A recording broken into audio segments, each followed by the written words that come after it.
హిందువులు ఆరాధించే దేవతలలో కల్లా చక్రాలలో కల్లా శ్రీచక్రం చాలా గొప్పది.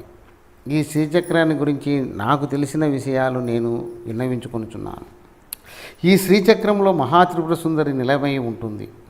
ఈ శ్రీచక్రం నందు కామేశ్వరి, భగమాలి, నిత్యక్లీనే, భేరుండే, ఓహ్నివాసిని, మహావజ్రేశ్వరి, శివదూతే, తొరితే, కులసుందరి, నిత్యే, నీలపతాకే, విజయే, సర్వమంగళి, జ్వాలామాలి, చిత్రే, మహానిత్యే, పరమేశ్వర, పరమేశ్వరి వీళ్ళు నిలవే ఉంటారు.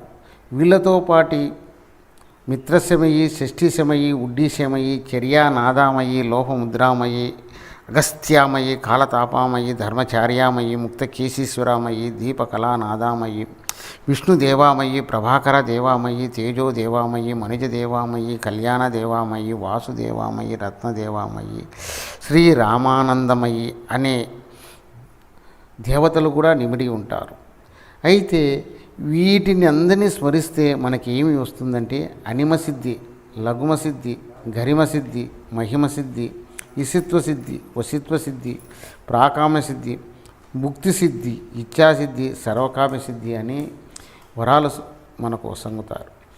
ఈ యొక్క శ్రీచక్రం నందు సప్తమాతృకలు నిలయమై ఉంటారు. బ్రహ్మి, మహేశ్వరి, కౌమారి, వైష్ణవి, వారాహి, మహేంద్రి, చాముండి, మహాలక్ష్మి.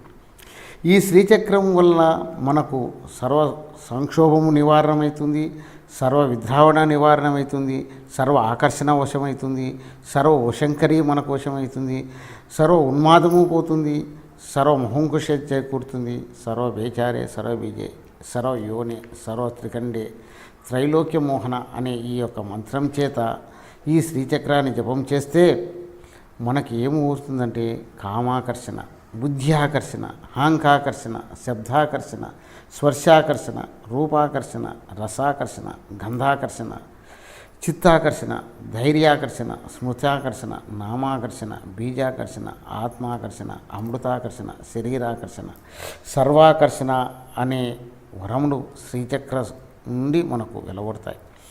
అయితే అనుంగ కుసుమే, అనుంగ మేకలే, అనుంగ మదనే, అనుంగ మధునాతురే, అనుంగ రేకే, అనుంగాంకుశే, అనుంగ వేగిని, అనుంగ మాలిని అనే ఈ దేవతలు కూడా శ్రీచక్రంలో నిలయమై ఉంటారు. అయితే ఈ శ్రీచక్రంలో సర్వ సంక్షోభిని, సర్వ విద్రావిని, సర్వ ఆకర్షిణి, సర్వ ఆహ్లాదిని, సర్వ సమ్మోహిని, సరస్తంభిని, సర్వ విజృంభిని, సర్వశంకరి, సర్వరంజని అనే వరములు కూడా మనకు నిమిడీకృతమై ఉంటాయి. సర్వోన్మాదిని, సర్వార్థ సాధకే అంటే మనము ఈ శ్రీచక్రాన్ని పూజించడం వలన సర్వార్థము సాధించుకోగలుగుతాం, సర్వ సంపత్తిని కూడా మనము సిద్ధించుకోగలుగుతాం. అయితే సర్వమంత్రమయైన శ్రీచక్రాన్ని, సర్వద్వంద్వాక్షయంకరి అయిన శ్రీచక్రాన్ని మనకు సర్వ సౌభాగ్యాన్ని ఇస్తుంది. సాంప్రదాయ యోగినైన శ్రీచక్రాన్ని సర్వసిద్ధిని ప్రసాదిస్తుంది. సర్వ సంప్రప్రదాయే, సర్వప్రియంకరి అయిన శ్రీదేవి, సర్వమంగళకారిణి అయిన సర్వకామదేవి ఈమె. సర్వ దుఃఖములను విమోచనం కలిగించేది శ్రీచక్రం, సర్వ మృత్యువును నివారించేది శ్రీచక్రం. శ్రీచక్రాన్ని సర్వ విఘ్నాలను నివారిస్తుంది. అయిన శ్రీచక్ర స్వరూపధారిని మనము దివ్య దర్శనాన్ని చేసుకోవాలంటే సర్వాంగ సుందరైన శ్రీ రాజరాజేశ్వరిని దర్శించుకున్నట్టే. సర్వ సౌభాగ్యము ఇంటిలో సిరి సంపదలు కూడాలంటే శ్రీచక్రాన్ని మనము ఉపాసించాలి. సర్వార్థ సాధక సర్వ కులానికి ఉత్తీర్ణతమైన శ్రీచక్రాన్ని మనము ఆరాధిస్తే సర్వ జ్ఞానాన్ని, సర్వశక్తిని, సర్వ ఐశ్వర్యాన్ని, సర్వ వ్యాధిని నివారిస్తుంది, సర్వ ఐశ్వర్యాన్ని ప్రసాదిస్తుంది. ఈ సర్వధార స్వరూపైన శ్రీచక్రాన్ని మనకు సర్వానందాన్ని ప్రసాదిస్తుంది. ఈ సర్వరక్షక స్వరూపైన శ్రీచక్రాన్ని మనం పూజిస్తలో ఈ యొక్క శ్రీచక్రంలో నిమిడీకృతమైన వారు ఎవరనగా నిగర్భయోగిని, వసిని, కామేశ్వరి, మోదిని, ఇమలే, అరుణి, జయిని, సర్వేశ్వరి, కౌలిని అనే దేవతలు ఉంటారు. వీళ్ళను పూజించడం వల్ల మనకున్న సర్వరోగాలను హరించవేస్తారు. మరియు రహస్యయోగి అయిన భానిని, చాపిని, పాశిని, అంకుశిని, మహాకామేశ్వరి, మహావజ్రేశ్వరి, మహాభగవాలిని అనే దేవతలు కూడా ఇందులో శ్రీచక్రంలోనే నిమిడీకృతమై ఉంటారు. వీరు సర్వసిద్ధులను మనకు ప్రసాదిస్తారు.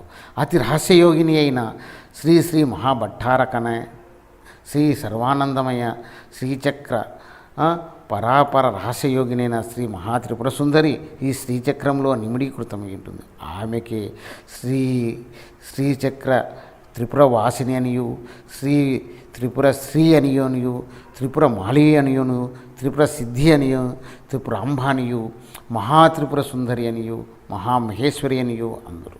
అందుకే శ్రీచక్రాన్ని మనము అనుదినము ప్రార్థిస్తే సర్వసుఖములను లభిస్తాయి. మన ఇంటిలో ఉన్న దుష్టశక్తులు పారిపోతాయి. అందుకే శ్రీచక్రం గురించి నాకు తెలిసిన విషయాన్ని మీకు చెప్పుచున్నాను.